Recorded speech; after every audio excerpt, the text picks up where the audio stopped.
ਤੇ ਸਰਕਾਰੀ ਸਕੂਲਾਂ ਦੀ ਤਸਵੀਰਾਂ ਸ਼ਾयद देख के लगता है कि शायद ਅਸੀਂ किसी प्राइवेट स्कूल विखे पहुंच चुके हैं। ये जो सोलर पैनल है वो अभी भी बहुत सारे स्कूलों में, दिल्ली के बहुत सारे स्कूल्स में लगाए गए हैं। इसके साथ साथ जो है हमारे यहाँ पर जो है एस्ट्रोनॉमी के लैब हैं, एस्ट्रोनॉमी के साथ साथ राष्ट्रीय आविष्कार अभियान लैब्स हैं। मतलब 5th तक तो ऐसा होता था कि मतलब छोटी मोटी किताबी ज्ञान मिलता था, बस जो बुक्स में पढ़ा बस हो गया, एग्जाम दिया, अगली क्लास पास करी, बुक्स पढ़ा हो गया। पर जब से गवर्नमेंट स्कूल में मैम अलग से नॉलेज जो मिलती है ना, उसका मैम अलग ही मजा है। हमारा ट्रैवल एंड टूरिज्म का लैब है और बच्चों को यहाँ के बारे में बहुत सारी चीजें इंफॉर्मेशन दी जाती हैं। जैसे कंट्रीज है हमारे पास, कंट्री कोड क्या होंगे, एयरलाइन कोड क्या होगा, करेंसी कोड क्या होगा, कैपिटल कोड क्या होगा। लाइकवाइज डिफरेंट कंट्रीज के टाइमिंग्स, यूके का, फ्रांस का, जापान का, यूएसए का, China, India and Australia, like इस तरह से हमारे पास में ये भी हैं। रोजाना स्पोक्समैन देख रहे ਸਾਰੇ ਦਰਸ਼ਕਾਂ ਦਾ ਸਵਾਗਤ ਹੈ। ਅਸੀਂ ਦਰਸ਼ਕਾਂ ਨੂੰ ਲੈ ਕੇ ਪਹੁੰਚੇ ਹੋਏ ਆ ਦਿੱਲੀ ਵਿਖੇ। ਦਿੱਲੀ ਦੇ ਸਕੂਲਾਂ ਦੇ ਹਾਲਾਤ ਅਸੀਂ ਦਿਖਾ ਰਹੇ ਨੇ ਕਿ ਦਿੱਲੀ ਦੇ ਸਕੂਲਾਂ ਦੇ ਵਿੱਚ ਕਿਸ ਤਰੀਕੇ ਦੇ ਬਦਲਾਵ ਦੇਖਣ ਨੂੰ ਮਿਲ ਰਹੇ ਨੇ। ਅਗਰ ਗੱਲ ਕੀਤੀ ਜਾਂਦੀ ਹੈ ਦਿੱਲੀ ਦੀ, ਤਾਂ ਦਿੱਲੀ ਦੇ ਜਿੰਨੇ ਵੀ ਸਰਕਾਰੀ ਸਕੂਲ ਹੈ ਉਹਨਾਂ ਦੇ ਵਿੱਚ ਇੱਕ ਖਾਸੀਅਤ ਇਹ ਹੈ ਕਿ ਜਿਹੜੀ ਉੱਥੇ ਬਿਜਲੀ ਇਸਤੇਮਾਲ ਕੀਤੀ ਜਾਂਦੀ ਹੈ ਪੂਰੇ ਤਰੀਕੇ ਦੇ ਨਾਲ ਸੋਲਰ ਹੁੰਦੀ ਹੈ।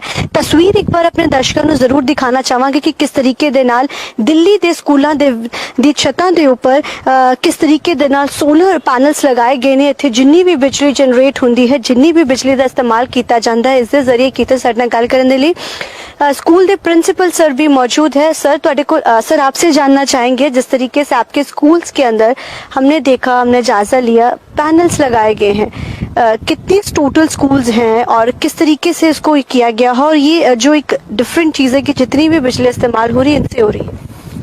सभी को सबसे पहले तो मेरा नमस्कार, सत श्री अकाल। जहाँ तक दिल्ली के स्कूल में है, कितने स्कूलों में लगाए गए हैं, तो प्रपोजल जो मुझे पता है मेरी नॉलेज के हिसाब से वो ये है कि दिल्ली के सभी स्कूलों में इस तरह के जो सोलर पैनल्स है वो लगाए जाने हैं। फेजेस में लगाए जा रहे हैं, first phase, second phase, like इस तरह से। हमारा भी जब सेकंड फेज आया था तो हमारे स्कूल का नाम जो है उसमें आया था।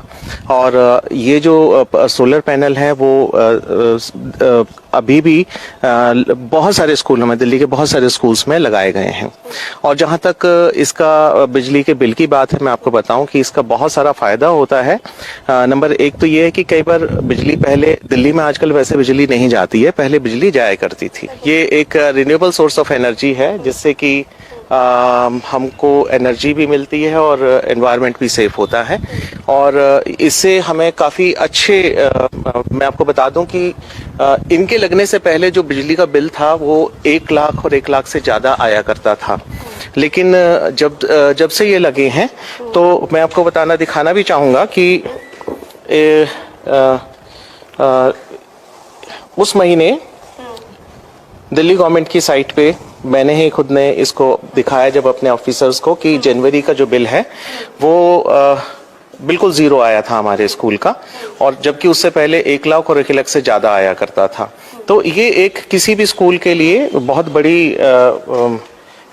बड़ी अचीवमेंट थी, जो कि सरकार के लिए भी, हमारे लिए भी, बच्चों के लिए भी।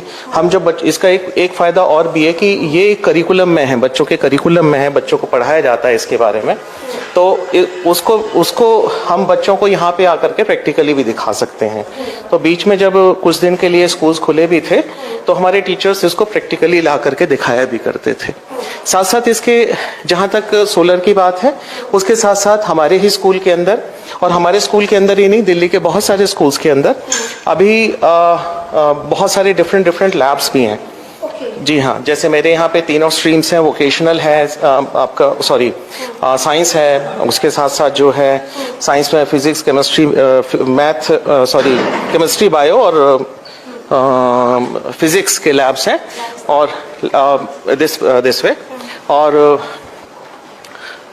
इसके साथ साथ जो है हमारे यहाँ पर जो है एस्ट्रोनॉमी के लैब हैं, एस्ट्रोनॉमी के साथ साथ राष्ट्रीय आविष्कार अभियान लैब्स हैं, जिसमें कि साइंस के ऊपर बच्चों को जो है छोटे छोटे मॉडल्स वो खुद बनाते हैं, रोबोटिक्स के बारे में है, कैल लैब्स हैं, ट्रैवल। यहाँ पे NSQF के अंदर 2 इस तरह के हैं जो स्किल बेस्ड लैब्स हैं हमारे पास में, सब्जेक्ट भी हैं जो 9th क्लास में बच्चों को शुरू किए जाते हैं।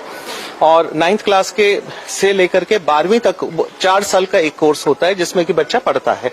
और उसमें हमारे इस स्कूल में मैंने जो है दो सब्जेक्ट लिए हैं। एक ट्रैवल एंड टूरिज्म, ये हमारा ट्रैवल एंड टूरिज्म का लैब है और यहाँ पे डिफरेंट तरीके से जो है बच्चों को बताया जाता है कि ट्रैवल एंड टूरिज्म अगर वो फील्ड लेते हैं तो उसमें किस तरह से बच्चा पढ़ेगा, वो अपना ऑफिस कैसे सेटअप करेगा, उसके इस ऑफिस की क्या क्या रिक्वायरमेंट होंगी। और यहाँ पे डिपार्टमेंट की तरफ से हमको एक वीडियो भी बच्चों को दिखाया जाता है जो भारत के अलग अलग हिस्सों में, फॉरेन के अलग अलग हिस्सों में जहाँ पे कि लोग जाना चाहेंगे घूमने के लिए, तो वहाँ के लिए इंफॉर्मेशंस उनको दी जाती है। आप हमारी ट्रैवल एंड टूरिज्म लैब की इंस्ट्रक्टर हैं मैडम जो है, और बच्चों को यहाँ के बारे में बहुत सारी चीजें इंफॉर्मेशन दी जाती हैं। जैसे कंट्रीज है हमारे पास, कंट्री कोड क्या होंगे, एयरलाइन कोड क्या होगा, करेंसी कोड क्या होगा, कैपिटल कोड क्या होगा।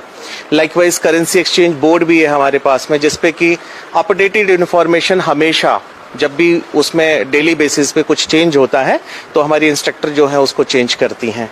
लाइकवाइज डिफरेंट कंट्रीज के टाइमिंग्स, यूके का, फ्रांस का, जापान का, यूएसए का, China, India and Australia, like इस तरह से हमारे पास में ये भी हैं।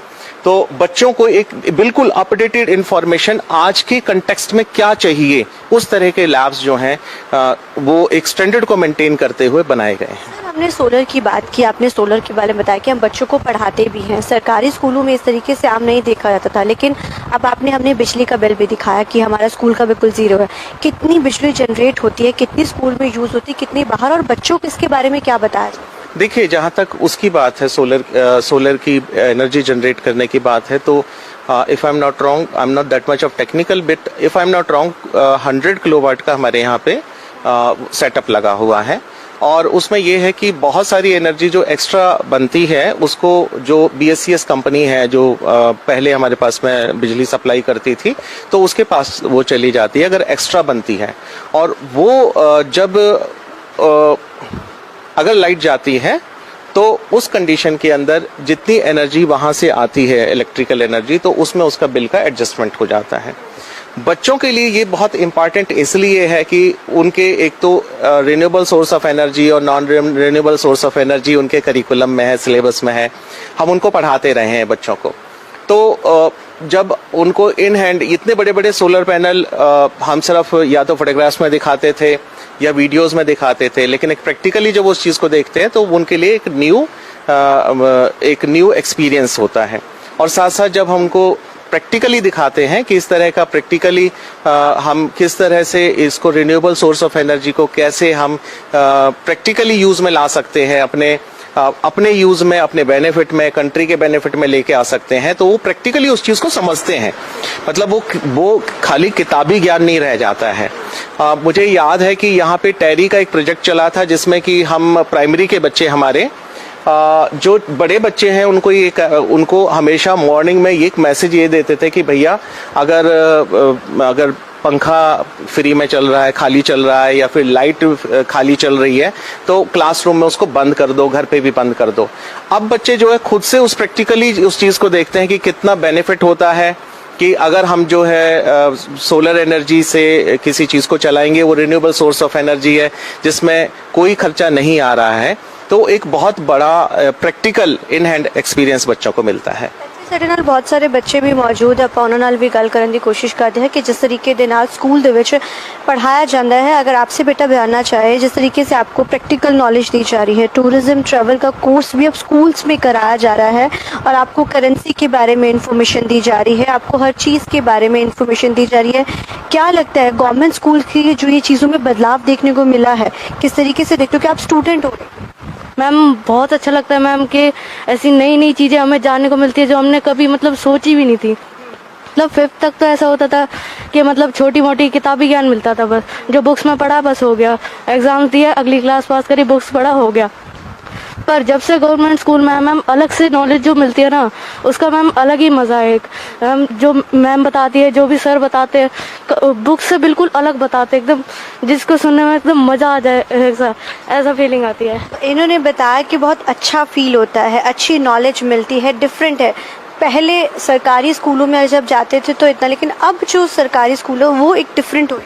हाँ यस मैम, बहुत डिफरेंस हो गया मैम, हमें बहुत सी नॉलेज मिलके। और यहाँ पे साइंस लैब है और केमिस्ट्री लैब है मैम, उसमें हम जाके हम अपने केमिकल रिएक्शन सब कर सकते और प्रैक्टिकल में कर सकते हैं। और हम यहाँ पे बहुत सारी सुविधा भी है मैम, ये इसलिए मैम गवर्नमेंट। कितना लाभकारी होता है आज के समय में इस तरीके की नॉलेज मिलना, वो भी स्कूल्स के अंदर ही प्रैक्टिकली। मैम बहुत अच्छा होता है बोलो मैम। आप बताइए बेटा, कितना लगता है आपको? मैम बहुत अच्छा लगता है मैम, हर चीज़ यहाँ पे नई नई देखने को मिली मैम हमें। और मैम बहुत अच्छा पढ़ने में मज़ा आता है और अच्छा लगता है, कम बहुत ट्रस्ट होता है मैम, अच्छा लगता है। यहाँ के सर भी बहुत अच्छे से मतलब पूरे अच्छे मन से मन लगता है पूरा मैम हर चीज़ में। ਬੱਚਿਆਂ ਦਾ ਹੁਣ ਮਨ ਲੱਗਣਾ ਸ਼ੁਰੂ ਹੋ ਚੁੱਕਿਆ ਹੈ। ਡਿਫਰੈਂਟ ਚੀਜ਼ਾਂ ਹੈ ਇਸ ਦਿੱਲੀ ਦੇ ਸਰਕਾਰੀ ਸਕੂਲਾਂ ਦੀ ਤਸਵੀਰਾਂ ਹੈ। ਸ਼ਾਇਦ ਦੇਖ ਕੇ ਲੱਗਦਾ ਹੈ ਕਿ ਸ਼ਾਇਦ ਅਸੀਂ ਕਿਸੇ ਪ੍ਰਾਈਵੇਟ ਸਕੂਲ ਵਿਖੇ ਪਹੁੰਚ ਚੁੱਕੇ ਹਾਂ, ਲੇਕਿਨ ਜਿਸ ਤਰੀਕੇ ਦੇ ਨਾਲ ਬੱਚਿਆਂ ਨੂੰ ਇੱਥੇ ਨੌਲੇਜ ਦਿੱਤੀ ਜਾਂਦੀ ਹੈ ਔਰ ਜਿਹੜੀ ਸਭ ਤੋਂ ਖਾਸੀਅਤ ਇਸ ਚੀਜ਼ ਦੀ ਕਿ ਜਿਸ ਤਰੀਕੇ ਦੇ ਨਾਲ ਇੱਥੇ ਛੱਤਾਂ ਦੇ ਉੱਪਰ ਜੋ ਪੈਨਲਸ ਲਗਾਏ ਗਏ ਨੇ ਸੋਲਰ, ਜਿਸ ਦੇ ਨਾਲ ਬਿਜਲੀ ਜਨਰੇਟ ਹੁੰਦੀ ਹੈ ਔਰ ਸਕੂਲਾਂ ਦੇ ਵਿੱਚ ਇਸਤੇਮਾਲ ਕੀਤੀ ਜਾਂਦੀ ਹੈ ਔਰ ਜਿਹੜੀ ਬਿਜਲੀ ਬਚਦੀ ਹੈ ਉਹ ਬਾਹਰ ਵੀ ਭੇਜੀ ਜਾਂਦੀ ਹੈ, ਜਿਸ ਦੇ ਵਿੱਚ ਕਾਫੀ ਫਾਇਦਾ ਸਕੂਲਾਂ ਨੂੰ ਹੋ ਰਿਹਾ ਹੈ। ਤੇ ਇਹ ਉਹ ਬੱਚੇ ਸੀ, ਉਹ ਪ੍ਰਿੰਸੀਪਲ ਸੀ ਜਿਨ੍ਹਾਂ ਨੇ ਦੱਸਿਆ ਕਿ ਕਿਸ ਤਰੀਕੇ ਦੇ ਨਾਲ ਬੱਚਿਆਂ ਨੂੰ ਹੁਣ ਪ੍ਰੈਕਟੀਕਲ ਨੌਲੇਜ ਦਿੱਤੀ ਜਾ ਰਹੀ ਹੈ ਔਰ ਬੱਚਿਆਂ ਦਾ ਵੀ ਹੁਣ ਇੰਟਰਸਟ ਜਿਹੜਾ ਸਕੂਲਾਂ ਦੇ ਵੱਲ, ਖਾਸ ਤੌਰ ਤੇ ਗਵਰਨਮੈਂਟ ਸਕੂਲਾਂ ਦੇ ਵੱਲ ਜਿਹੜਾ ਹੁਣ ਵਧਣਾ ਸ਼ੁਰੂ ਹੋ ਗਿਆ ਹੈ। ਕੈਮਰਾਮੈਨ ਸ਼ਰਦ ਦੇ ਨਾਲ ਅਮਨਪ੍ਰੀਤ ਕੌਰ, ਰੋਜ਼ਾਨਾ ਸਪੋਕਸਮੈਨ।